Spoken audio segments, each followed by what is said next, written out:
Selamat pagi saudara-saudariku yang dikasihi Yesus Kristus. Kita bertemu lagi dalam tema agungnya, agama yang bersinar, dibawakan oleh Pendeta Adrison Ginting. Selamat pagi saudara yang kekasih dalam nama Tuhan. Kembali kita bersama-sama dalam renungan kita hari ini, Senin 3 Juli 2023 dengan judul Kabar Baik tentang Kedatangan Kristus. Ayatnya di dalam Maleakhi 3 ayat yang pertama. Lihat, aku menyuruh utusanku supaya ia mempersiapkan jalan di hadapanku. Dengan mendadak Tuhan yang kamu cari itu akan masuk ke baitnya. Malaikat perjanjian yang kamu kehendaki itu, sesungguhnya ia datang, firman Tuhan semesta alam. Tidak ada sebelumnya seorang penginjil seperti Kristus. Ia adalah onum yang agung dari surga. Namun ia merendahkan dirinya dengan mengambil sifat alami kita, agar ia boleh bertemu dengan manusia di mana saja mereka berada. Kepada semua manusia, kaya dan miskin, merdeka atau hamba, Kristus selaku utusan perjanjian itu membawa kabar baik keselamatan itu.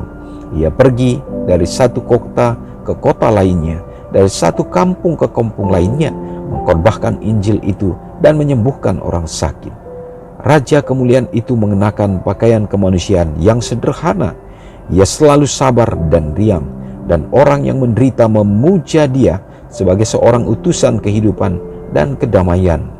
Ia melihat semua kebutuhan pria dan wanita, anak-anak dan orang muda, dan kepada semuanya ia menyampaikan undangan, marilah kepadaku. Selama pelayanannya, Yesus membaktikan lebih banyak waktu untuk menyembuhkan orang sakit dibandingkan dengan berkhotbah.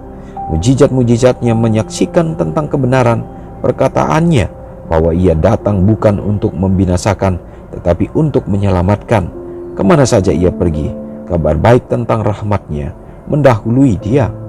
Di mana saja pernah ia berkunjungi, orang-orang yang telah mendapat pertolongannya bersuka cita karena kesehatan yang sudah pulih, dan mereka memanfaatkan kuasa yang baru saja mereka dapatkan. Orang banyak mengerumuni mereka untuk mendengar langsung dari bibir mereka pekerjaan yang Tuhan telah lakukan. Suaranya adalah bunyi pertama yang pernah mereka ucapkan. Wajahnya adalah yang pertama. Yesus yang mengundangkan pujiannya. Pada saat ia melewati kota-kota kecil dan besar, ia ibarat arus penting yang menyebabkan kehidupan dan kesukaan. Umat Tuhan yang kekasih dimanapun kita berada, kembali poin-poin penting menjadi bagian kita lewat renungan saat ini. Kabar tentang kedatangan Kristus yang sangat luar biasa. Itu terjadi, dapat kita lihat pada saat kedatangannya yang pertama, di saat dia bersama-sama dengan umat-umatnya, bersama dengan murid-muridnya, kemanapun dia pergi, maka dia selalu memberikan damai sukacita. Dia memberikan mujizat-mujizat yang mana itu menjadi satu hal yang membawa umat-umatnya lebih dekat kepadanya. Lebih lagi, saudaraku, dia lebih banyak melakukan perbuatan-perbuatan dalam menolong dan memperhatikan akan manusia ketimbang daripada dia berbicara lewat khotbahnya. Tentu ini menjadi satu hal yang dapat kita ikuti juga. Kita lebih baik untuk kita dapat bertindak, melakukan akan iman seperti Yesus Kristus, mengikut dia, dan kita melakukan kebaikan, dan dibanding dengan perkataan-perkataan, maka itu akan jauh lebih banyak kuasanya. Dan biarlah kita akan ditolong senantiasa untuk kita digunakan Tuhan. Lidah kita dapat diurapi sehingga kata-kata kita yang keluar dari mulut kita dapat menjadi berkat bagi orang dalam mempersiapkan bukan kedatangan yang pertama, tetapi mempersiapkan umat-umat Tuhan menyambut pada saat kedatangannya yang kedua kali. Semoga kasih Tuhan menolong kita. Mari kita sama-sama berdoa. Terpujilah Engkau Allah Bapa yang bertahta dalam kerajaan sorga. Terima kasih ya Tuhan.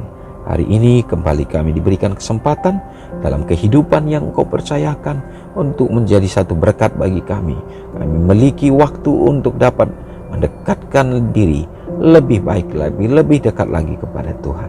Terima kasih ya Bapa untuk semua karunia yang indah ini. Biarlah firman-Mu yang sudah mengawali akan hari-hari kami, biarlah Tuhan menolong supaya kami dapat bertumbuh dalam iman, kami akan berkembang, dan kami akan bercahaya dan bersinar dimanapun kami berada, sehingga nama Tuhan dipermuliakan. Bapa mendoakan bagi umat-umat Tuhan dimanapun berada pada saat ini, kasih Tuhan melingkupi kehidupan mereka. Begitu banyak umat-umat Tuhan dalam hidup rumah tangga menjadi sasaran setan yang terjadi pada akhir zaman ini. Banyak rumah tangga yang dirusakkan ya Bapak dengan berbagai pencobaan, baik oleh karena faktor ekonomi, bahkan dosa-dosa yang lainnya. Tetapi kami yakin Bapak, kuasa Tuhan juga menolong. Biarlah Engkau yang akan tetap menguatkan dan meneguhkan, sehingga ada kebahagiaan sukacita dalam semua hidup rumah tangga. Lebih lagi rumah-rumah tangga akan dipersiapkan dalam menyambut kedatangan Tuhan. Mendoakan juga tentunya bagi para janda-janda bersama dengan anak-anak yatim yang memerlukan dalam hidup mereka. Begitu banyak mereka hidup di dalam ketidakberuntungan, tetapi Bapa kami percaya nama Tuhan yang akan selalu menjadi kepujian bila mana mereka hadir kepadamu, dan mereka tidak akan pernah Tuhan tinggalkan. Biarlah kepenuhan menjadi bagian mereka. Doakan bagi bangsa dan negara kami Bapa dalam menghadapi era yang penuh dengan kecanggihan teknologi di akhir zaman ini. Bahkan juga ya Tuhan, dalam segala tantangan-tantangan yang dihadapi, biarlah melalui berkat Tuhan bagi para pimpinan yang tertinggi sampai terendah menjadi bahagian mereka, supaya dapat membawakan rakyat untuk tetap berbahagia. Lebih lagi harapan kami Tuhan, kami anak-anak-Mu bersuka cita memiliki kesempatan menyebarluaskan kabar Injil keselamatan ini. Ya Tuhan, terima kasih untuk segala berkat Tuhan yang menjadi bagian kami. Biarlah Engkau memberkati, menuntun kami sepanjang hari ini. Ampuni kami Bapa, dalam nama Yesus kami berdoa. Amin. Selamat pagi, selamat beraktivitas, Tuhan Yesus memberkati. Ingatlah Matius 5 ayat 13-16. Biarlah kamu menjadi garam yang mengasinkan dan terang yang menyinari kehidupan orang lain. Jangan lupa subscribe, like, dan share ke seluruh dunia.